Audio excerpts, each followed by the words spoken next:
वृक्षारोपण व त्याचे संवर्धन ही काळाची गरज ओळखून सामाजिक व धार्मिक क्षेत्रात सक्रिय असणाऱ्या जैन महासमितीने वृक्षारोपणासारखा उपक्रम राबवून पर्यावरण विषयक समतोल साधण्याचा महासमितीचा हा प्रयत्न अतिशय स्तुत्य असल्याचं सांगत कारंजा लाड येथील उपविभागीय अधिकारी कैलास देवरे यांनी महासमितीची प्रशंसा केली। वृक्षारोपण कार्यक्रमात प्रमुख अतिथी म्हणून बोलताना उपविभागीय अधिकारी कैलास देवरे यांनी जैन महासमितीबद्दल प्रशंसोद्गार काढले।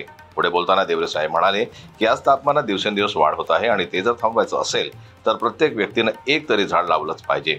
यावेळी व्यासपीठावर प्रमुख अतिथी म्हणून उपविभागीय अधिकारी कैलास देवरे, नगर परिषदेचे वृक्षप्रेमी असलेले मुख्याधिकारी महेशजी वाघमोडे, श्री महावीर ब्रह्मचारी आश्रमचे ट्रस्टी राजाभाऊ डोणगावकर, जैन महासमितीचे महाराष्ट्र प्रांताध्यक्ष सुनीलजी पेंढारी जैन, प्रदेश महामंत्री प्रशांतजी मानेकर जैन, प्रदेश कोषाध्यक्ष महेंद्रजी जैन वाडीवाले, यात्रा प्रमुख देवेंद्र आगरेकर, विदर्भ प्रमुख अभिनंदनजी पेंढारे, प्रदेश उपाध्यक्ष आशुतोष जोरापूरकर, श्री महावीर ब्रह्मचारी आश्रमचे सहसचिव परिमल रुईवाले, गो ग्रीन फाउंडेशनचे गिरीश जिचकार उपस्थित होते।